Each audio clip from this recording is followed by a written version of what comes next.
안녕하세요. 김태훈의 현미한 투자자 방송 시작하겠습니다. 오늘은 저 PBR 주식에 대해 좀 말씀을 드리겠는데요. 최근 들어서 우리 시장에서도 저 PBR 주에 대한 관심이 많아지고 있습니다. 이게 작년에 일본 정부가 이 일본 증시에 상장되어 있는 저 PBR 주식들에 대해서 주가 부양책을 적극적으로 내놓으라고 요구를 하면서 이러한 니케이 225 지수가 굉장히 많이 오르는 그런 현상이 나타났습니다.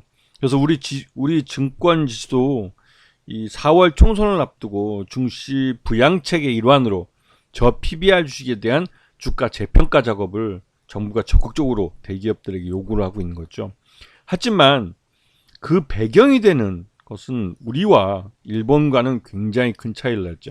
우선 이 일본은 이 저 PBR 주식에 대해서 주가 관리에 나서라고 정부가 말하기 전에 일본 정부가 엔달러 환율을 말 그대로 이제 적극적으로 엔화 가치를 떨어뜨리면서 일본의 수출 대기업들이 수출 가격 경쟁력을 높일 수 있는 그런 정책을 적극적으로 폈습니다.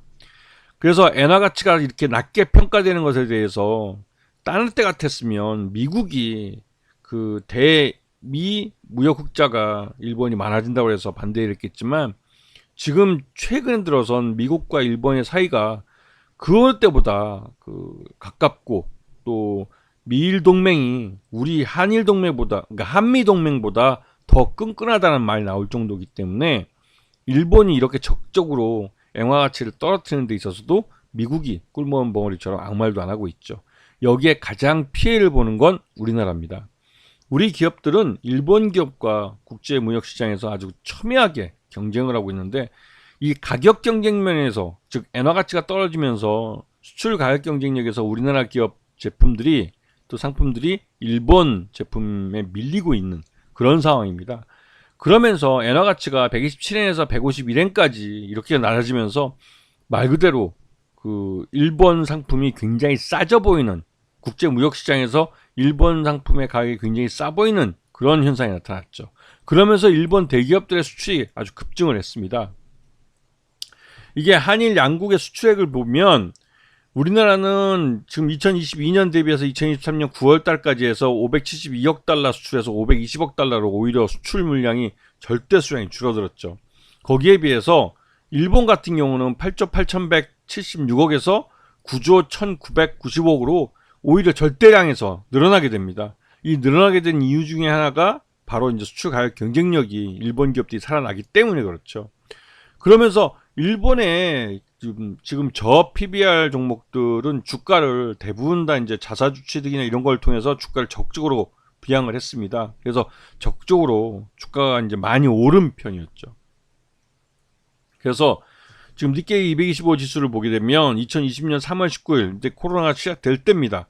이때 16,358포인트까지 떨어졌다가 그 이후로 2년 3년 동안 2024년 1월 23일까지 오르는 동안 지금 16,984포인트까지 오르면서 이제 18,000포인트가 넘어가면 니케이 225 사상 최대 주가 버블 시대를 뛰어넘을 수 있는 가능성을 열어놓게 된 거죠. 이거 일본이 경제가 확실히 살아나고 있다는 이 지표가 니케이 225 지수가 이렇게 오르는 거에서 확인할 수 있습니다. 그래서 우리나라도 일본의 이러한 정책들을 저 PBR 주식에 대한 이 우리나라 대기업들이 적극적으로 자기 주식을 매수하든지 하는 방법을 통해서 주가 부양에 나서라고 이제 그걸 요구하기 시작했죠. 이제 금융위원회에서 이 저 PBR 주식들이 이제 주가 부양을 하지 않으면 그에 대한 리스트를 만들어서 각종 불이익을 주겠다고 협박까지 하고 있는 그런 상황에 나와 있습니다. 그런데 이렇게 된 것은 단기적으로 주가 부양은 가능할지 모르겠지만 계속 그렇게 주가를 높이 가져갈 수 있는, 즉 일본처럼 니케이 225 지수를 최고점을 연신 경신하면서 할 수 있는 그렇게 만들기는 어려운 측면이 있습니다. 왜냐하면 이 기업 밸류업 프로그램이라고 지금 상장사들이 지금 이런 기업 가치를 높이기 위해서 자사주 취득이나 또 이렇게 자사주 취득을 하는 이런 기업들에 대해서는 국민연금이나 각종 연기금을 통해서 주식을 사주겠다고 이렇게 대놓고 이제 말을 하고 있는데요. 이거는 말 그대로 국민연금 같은 경우는 국민들이 모아놓은 국민들의 미래에 대한 그 저축액이라고 할 수도 있는데요. 그 돈을 갖고 지금 당장 대기업들 주가를 부양시켜 주겠다는 의미이기도 합니다. 그럼 솔직히 좀 문제가 많은 정책이 됐죠. 그런데 일본과 우리나라의 차이는 이 코스피 지수 보시면 아시겠지만 우리는 작년도 그렇고 주가가 계속 흘러내리기만 했습니다. 그리고 2022년에는 기준금리 인상할 때라 그때는 더 큰 폭으로 떨어졌고 2023년도로 들어와서도 제대로 주가가 올라가지 못했죠. 거기에 비해서 일본 니케이 225 지수는 계속 올랐습니다. 코로나 시기 이후로 주가가 계속 올랐죠. 그렇고 한미 기준금리 차이를 보시게 되면 우리는 미국보다 먼저 또 그 OECD 국가 중에 가장 먼저 기준금리 인상을 단행했고 그에 따라서 인플레이션을 가장 먼저 잡을 수 있는 기회를 잡았습니다. 그거에 대해 선제적으로 대응한 게 굉장히 잘했다는 말을 들었었는데 하지만 이 한국은행이 기준금리 인상을 3.25%에서 너무 일찍 크로스 해버렸다는 거죠. 결국 3.5%에서 연 3.5%에서 동결로 지금 몇 개월 동안 계속 기준금리를 동결로 가져가고 있는 상황이죠. 우리가 한국은행이 기준금리를 동결로 가고 있는 동안 미국은 중간에 빅스텝으로 50베이스 포인트만큼 많이 큰 폭의 기준금리 인상을 할 뿐만 아니라 계속 지속적으로 금리를 올리면서 금리를 5.5%까지 끌려서 우리나라와 미국의 기준금리 차이가 연 2% 이상 벌어지게 됐죠.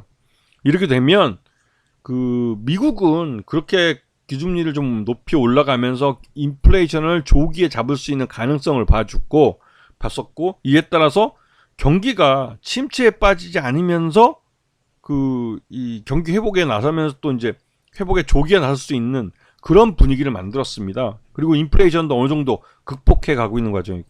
하지만 우리나라는 인플레이션을 극복하지도 못했을 뿐만 아니라 여전히 인플레이션 위험이 높은 상태에서 기준금리를 동결로 가져가고 있는 거죠. 이렇게 한 거는 뭐 여러분 다 아시다시피 가계대출이 워낙 많이 나가 있기 때문에 그 한계로 인해서 가계대출을 가계대출이 말 그대로 가계가 이제 아예 파산으로 가지 않도록 그냥 현재 금리에서 동결시켜준 의미가 있고 또 다른 한편으로는 부동산 투기 세력들을 위해서 부동산 PF가 망하지 않도록 그냥 기준금리를 현 상태에서 3.5라는 낮은 단계에서 그냥 유지시켜준 뿐입니다. 즉 이 말 뜻은 한국은행이 인플레이션 파이터로서의 역할을 방기했다는 뜻이죠. 그래서 우리는 지금 인플레이션을 못 잡고 있습니다.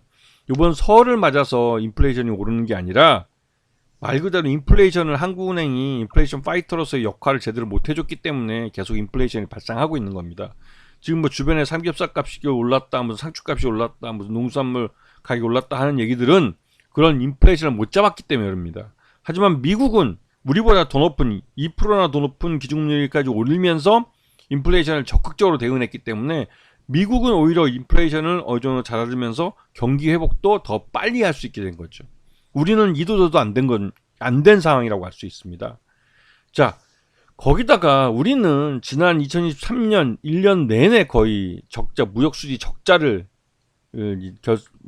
봐왔었고 최근 들어서 이 흑자가 발생했지만 이거는 전형적인 불황형 흑자로 수입과 그러니까 수출 중에 수입이 더 빠르게 급감을 하면서 그러니까 수출이 줄어드는 속도보다 이 수입이 더 빨리 급감하면서 이 차이 때문에 흑자가 발생하는 전형적인 불황형 흑자를 나타내고 있는 것이죠.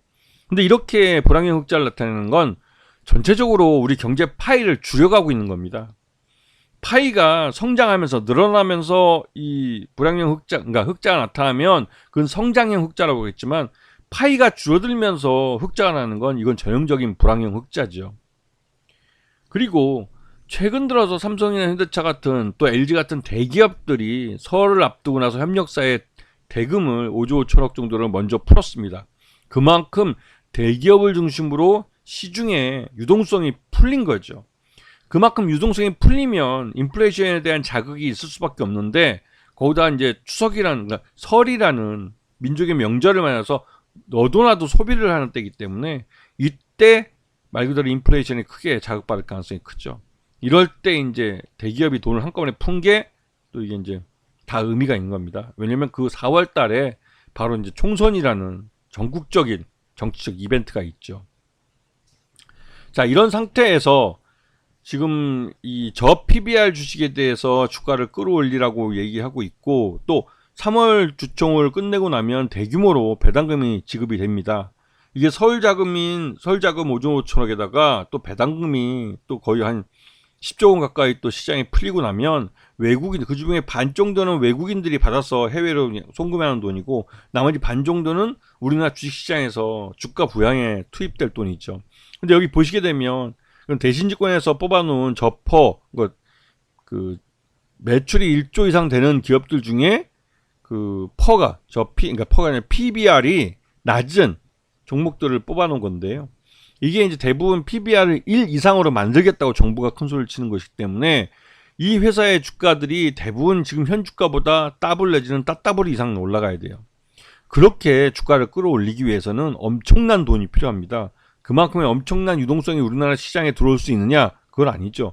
외국인 투자자들은 배당금 받는 걸 고스란히 해외로 빠져나갑니다. 그리고 현재도 앞에서 한미 기준금리 차를 보셨으면 알겠지만 우리나라 불확실한 경기가 계속 침체로 빠져들고 있는 우리 경제에서 수익이 날 기회를 기다리는 것보단 안정적으로 어느 정도 고수익을 받을 수 있는 미국 시장이나 이런 금리가 높은 시장으로 가는 게 훨씬 더 안전하다고 판단을 하는 것이죠. 특히나 원화 자산은 달러 표시 자산을, 그러니까 달러를 갖고 있는 사람들한테는 그렇게 메리트가 있는 자산이 아니죠. 왜냐면 우리 경기가 경제가 다시 살아나거나 금세 1, 2년 안에 살아나거나 할 것이 아니라면 지금 윤석열 정부가 2년 동안, 지금 2년도 아니죠. 2년도 안 된 기간 동안 벌이고 있는 경제 정책들을 봤을 때 우리나라 경제는 점점 더 경기 침체로 갈 가능성이 큽니다. 이거는 우리나라의 이 경제가 말 그대로 정책에 의해서, 정부의 정책에 의해서 어느 정도 영향을 받고 있고 어느 정도뿐만 아니라 망가지고 있다고 해도 과언이 아닐 정도로, 그런 부분에 대해서 지금 이 저 PBR주에 대한 정부의 이 강요, 대기업들의 팔 비틀어서 주가를 올리라는, 그래서 결국은 자사주 취득이나 이런 부분을 일부 할 가능성이 있습니다. 그리고 지금 설 자금이나 또 다음 그 3월 달에 있을, 3월 말쯤에 있을 이 배당금에 대한 지급, 이런 유동성이 공급이 되면서 저 PBR주들에 대해서는 어느 정도 주가 반등이 나타날 가능성이 크죠. 이미 이 대형주 중에 뭐 KCC나 이런 종목들은 이미 어느 정도 오르고 있습니다. 그렇기 때문에 이 저 PBR 주식들은 당분간 이 대기업이 설 자금을 푸는 대규모 자금과 또 그 배당금들, 이런 것에 의해서 유동성 장세가 만들어지면서 잠깐은 좀 수익이 날 수 있는 기회를 가질 가능성이 크죠. 하지만 4월 총선이 끝나고 나면 이거 다시 또 빨아들여야 됩니다. 한국은행이 지금 인플레이션 파이터로서 역할을 제대로 못하고 있는데, 지금처럼 인플레이션이 점점 가속화되면서 심해지면 한국은행은 다른 나라 은행들이 기준금리 인하를 할 때 기준금리 인상을 할 수밖에 없는 그런 상황에 내몰릴 수도 있다는 것이죠.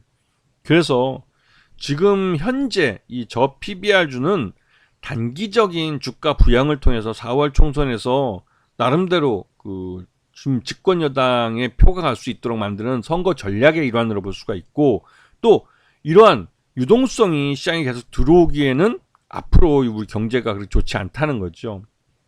기업들 실적도 별로 안 좋습니다. 그런 면에서 반짝이는, 그 잠깐이지만 반짝하는 유동성 장세가 이 3월 달부터, 그러니까 이 지금 현재 설 자금이 풀리고 해서 잠깐이지만 4월 달 총선까지 그 짧은 유동성 장세가 나타날 수 있는 가능성은 있지만 그 이유는 불확실하다는 거죠. 이런 부분들을 잘 이해하시고, 왜 갑자기 이 타이밍에 저 PBR 주식에 대한 관심이 많아졌는지 이에 대한 이해를 하시고 시장을 보셔야 되는 겁니다. 아시겠죠? 자, 오늘 방송 여기서 마치겠습니다. 감사합니다.